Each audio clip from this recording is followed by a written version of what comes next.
Hello guys, Brad once again, and I have another rant type video for you today. This is something I didn't really plan on doing. I just kind of got some inspiration to do it today.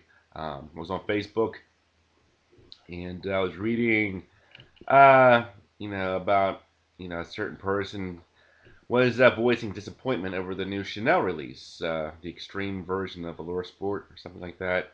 And this is an ongoing thing. We're hearing disappointment with Pure Shot, some of these Yves Saint Laurent flankers as well coming out. Everybody's getting frustrated with this whole designer um, situation. Everything seems to be a sporty flanker. It seems to be the trend right now. Everything has got to be a sporty flanker of something else. A lot of people are getting very frustrated, but this is the trend right now. And in perfumery, I think we noticed that there are trends on different eras in the perfumery world. Right now, it just seems to be the sporty flanker trend. And so the question is, what do we do here?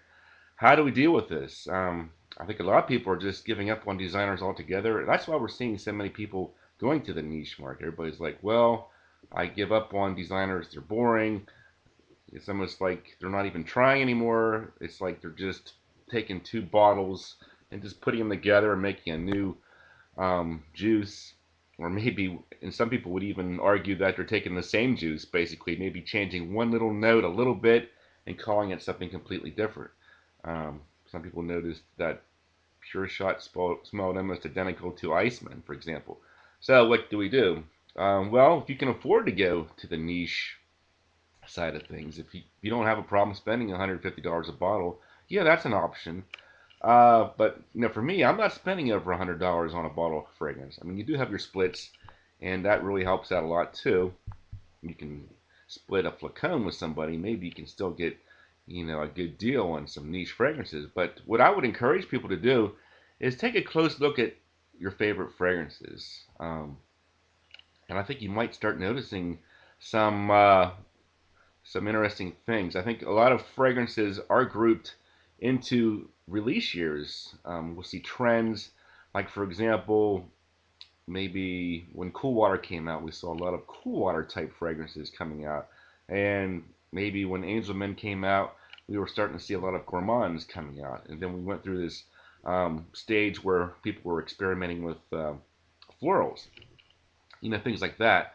And maybe if you look at your collection, you'll notice that your taste tends to focus around a certain year of release. So, like for example, if you look at say you have 50 fragrances, and maybe you can just start looking at the year of release. Maybe you notice that most of them were released in the late 90s or maybe around 2005 or whatever. That might be your target taste. So what I would encourage you to do is maybe use some of these resources like Base Notes, Fragrantica, and just look at what else was released that year, and maybe check out some of these more obscure releases from some of these more obscure houses.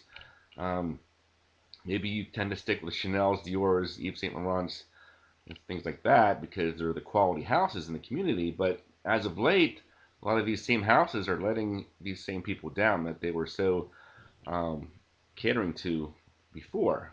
So maybe it's time to start looking at some of these other houses like Kenzo or L'Occitane, some good quality houses that don't get the attention, and just see what they released in the same year. And I think this applies to other areas as well. Like take music for example. Most people um, know that if you like grunge music, you're gonna be thinking like the 1990s. If you like disco, the 1970s. Of course, British new wave, probably the 1980s. And the same applies to music, as it does to perfumery. And I don't think people are gonna smell your skin and say, "Gee, somebody smells like they're walking out of 1996." I mean, that seems to occur a lot in the community because everybody knows tendencies in the community so well, but the average Joe, your average girlfriend or wife isn't going to know these tendencies as well. So I would encourage you to do that. Base Notes and Fragrantica are wonderful resources for checking out release years and things like that. So that's just my thought today. You don't necessarily get frustrated with designer market just because everybody's going to the sporty flanker. It's just the tendency right now. If people don't like it, don't buy it. Maybe we'll try a different approach with these houses when people realize that people just aren't buying it anymore. So that's my thoughts for today. Thanks for watching, and I'll talk to you later.